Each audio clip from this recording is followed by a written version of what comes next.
మహాగణుడవు మహోన్నతుడవు సర్వోన్నతుడు అయిన మా ప్రియ పరలోకపు తండ్రి, మీ ఘనమైన శ్రేష్టమైన నామాన్ని బట్టి వేలాది వందనాలు చెల్లిస్తూ ఉన్నాం. ఈ నూతన సంవత్సరంలో మీ కొరకు ఇంకను బలంగా మీ కొరకు సాక్ష్యంగా నిలబడడానికి, బలమైనటువంటి స్వార్థను బోధించడానికి, చెప్పడానికి మీరు మాకు ఇచ్చిన మహాకృపను బట్టి వందనాలు.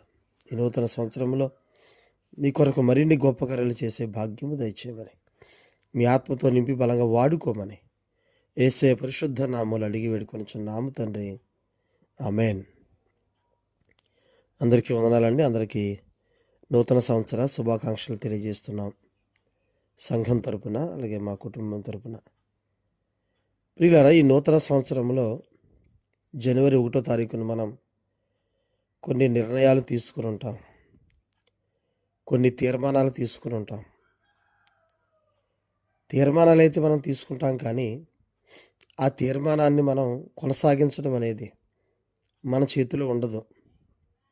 ఎందుకనంటే మనల్ని నడిపించే దేవుడు, మనల్ని కాపాడుతూ ఉండే దేవుడు, ఆత్మచేత నింపి మనల్ని బలపరిచే దేవుడు, ఆయన నడిపిస్తేనే ఏ తీర్మానం అయితే మనం తీసుకున్నామో ఆ తీర్మానాన్ని ఆయన చేతిలో పెడితే ఖచ్చితంగా ఆయన నెరవేర్చగలరు, ఖచ్చితంగా ఆయన కొనసాగించగలరు. కాబట్టి మంచి తీర్మానాన్ని మనం ఈ నూతన సంవత్సరంలో తీసుకొని మనం ముందు కొనసాగుదాం. అయితే బైబిల్లో కొంతమంది భక్తులు, పరిశుద్ధులు కొన్ని తీర్మానాలు తీసుకున్నారు. అవి ఏంటో చూసి వాటిని బట్టి మనం ఎలాంటి తీర్మానం తీసుకోవాలో మనం ఒకసారి జ్ఞాపకం చేసుకుందాం. దేవుని ఎడల ఈ సంవత్సరం నీ తీర్మానం ఏంటి? యెహోషువ గ్రంథం 24వ అధ్యాయం 15వ వచనంలో యెహోషువ ఒక తీర్మానం తీసుకుంటున్నాడు. మీరు ఎవరిని సేవింప కోరుకొనినా, ఎవరిని పూజించినా, నేనును నా ఇంటి వారును యెహోవానే సేవించుదాం అని యెహోషువ తీర్మానం తీసుకున్నాడు.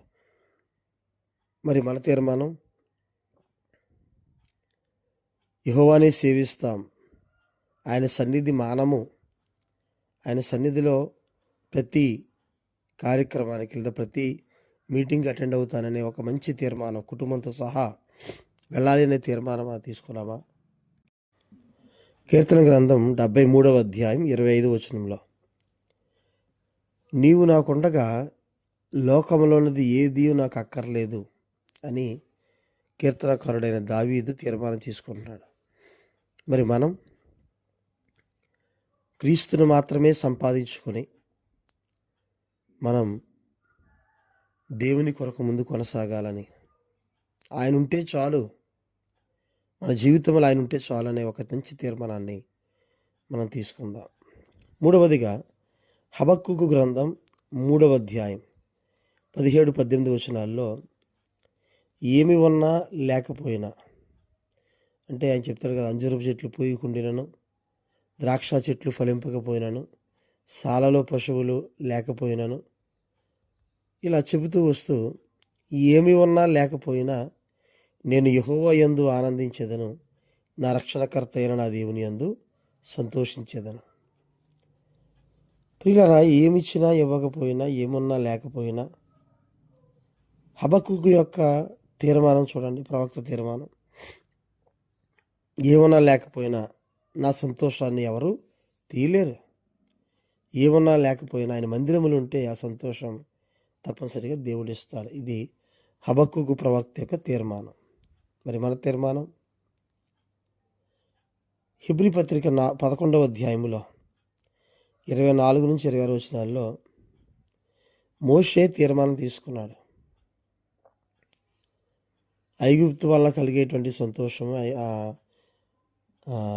ఫరో కుమార్తె కుమారుడు, వాటి వల్ల కలిగేటువంటి పేరు ప్రఖ్యాతలు, అవి కాకుండా తన ప్రజలతో లేదా దేవుని ప్రజలతో, ప్రజల వల్ల వారితో పాటుగా పడే శ్రమే ముఖ్యం. ఎందుకనంటే దానికి ప్రతిఫలంగా కలగబోయే బహుమానం ఒకటి దాని మీద మోషే దృష్టి ఉంచాడు కనుక, సో కలిసి వచ్చేటువంటి వాటికంటే కూడా ఒక నష్టం కలిగిన క్రీస్తు కొరకు నిలబడడం అనేది మోషే తీసుకున్నాడు నిర్ణయం. మరి మన తీర్మానం? ఇంకా 5వది చివరిది ఈరోజుకి ఫిలిప్పీ పత్రిక 3వ అధ్యాయం 7, 8, 11 వచనాల్లో పౌలు గారు తీర్మానం తీసుకుంటున్నారు. సమస్తమును నష్టముగా ఎంచుకున్నాను, వాటిని పెంటతో సమానంగా ఎంచుకొనుచున్నాను అంటున్నాడు. ఎందుకని అని అంటే క్రీస్తుని సంపాదించుకొని అనే మాట అక్కడ మనం చూస్తాం.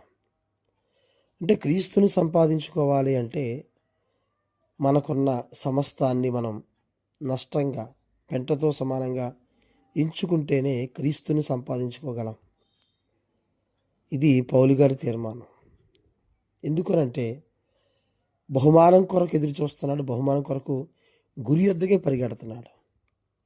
మరి మన తీర్మానం ఏంటో మనల్ని మనం పరిశీలించుకొని ఒక మంచి తీర్మానంతో ఈ నూతన సంవత్సరాన్ని ప్రారంభిద్దాం.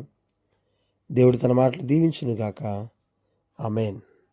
అందరికీ వందనాలండి.